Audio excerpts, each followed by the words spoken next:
And I discovered, by working with, well, the immortal masters especially have been invaluable in the training, but working with higher dimensional beings, because they have been all about the rhythms of life.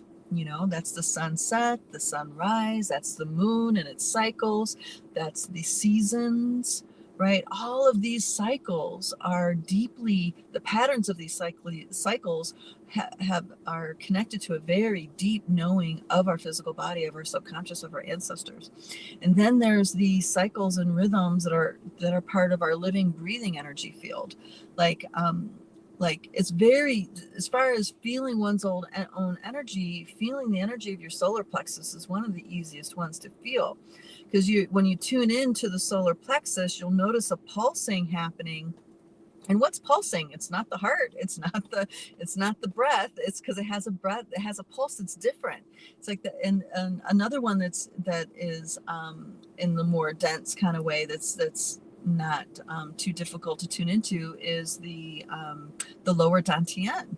Because it when you spend time slowing down and feeling into that area, you'll notice that pulse. That is a rhythm that helps anchor your consciousness into your here and now moment. Yes, yes, yes. So, and this is one of the many reasons why we focus on the rhythms in our trainings. And of course, the easiest one is the breath. The breath is a rhythm, no matter where you are in your journey, where you are in your level of consciousness, you can always connect with the breath. And as the gurus and yogis and different spiritual masters of antiquity have taught us, the breath is the king of the mind. So just beginning with the breath and modulating the breath in some way, could be a breathing exercise, or it could be just making sure that your breath goes deep into your belly. It could be watching the breath so the exhalation is longer than inhalation. Any engagement with the breath like this instantly engages your nervous system in such a way you'll slow down. And slowing down is the key to being present and in maximizing the observations that are possible for you to make. Okay. So then after that, it's the heartbeat. The heartbeat is a lot more elusive, because we have so much wounding and shutting down to our authentic self that has happened throughout the generations and throughout our upbringing. It takes a while to rearrange your subconscious to recognize that it's safe to feel your heart. It's safe to know this heartbeat. There's a lot of pain and betrayal and trauma, fear, so many things. And then there's the programming of the 4D. The 4D programs us constantly how painful it is to know our heart, right? What's that one song? Love hurts. Ooh, right? And it's just, the whole song is that over and over again. Of course, we're singing along and tuning into it, and not even recognizing that we're in a multidimensional, almost ceremonial way, programming our subconscious that love hurts, right? We're training ourselves. And this is everywhere we look in the social sphere, the sphere. It's like that 4D field is so inundated with this program. So to get to know one's heart again, even that is a journey, and even that is a transformative process. But once you can really sit with your heartbeat, then you can start to let yourself feel the quality of your heartbeat. And you'll notice that the quality of your heartbeat changes depending on where you are in the cycle of the day, depending on where you are in the cycles of your emotions, depending on where you are in your circadian rhythm. Okay, your heart, the quality of the beat will change.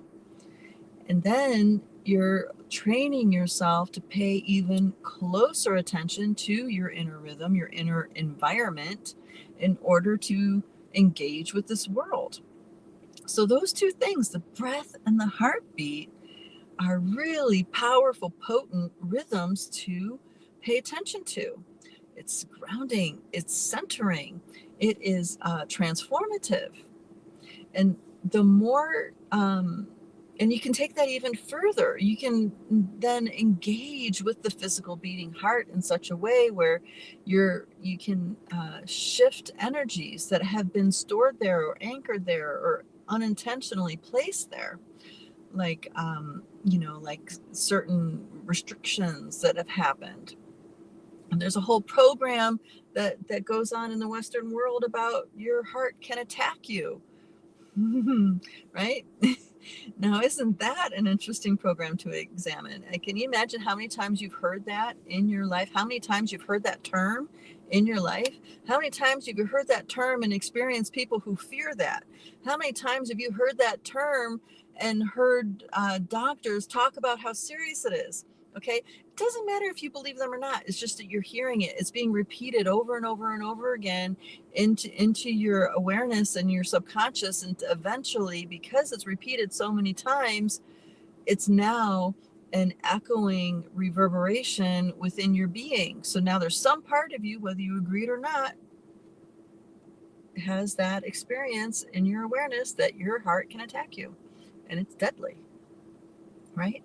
So you can undo those things by paying attention to the heartbeat. You can undo the restrictions, the fears, the cautiousness of dealing with the heart by simply listening, paying attention, and smiling, smiling, smiling, smiling, right into the center of your heart.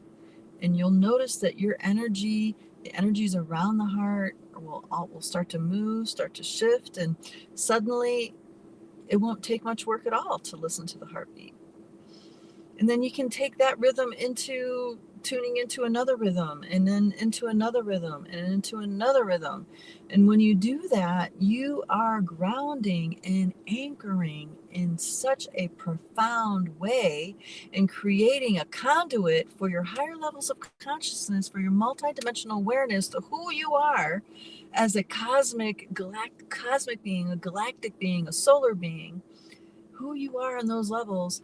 Now you have a direct line into that consciousness, just dropping in and residing right here. The more you do it, the easier it is. It becomes effortless. It becomes your default. And now you can channel any aspect of yourself effortlessly in any moment.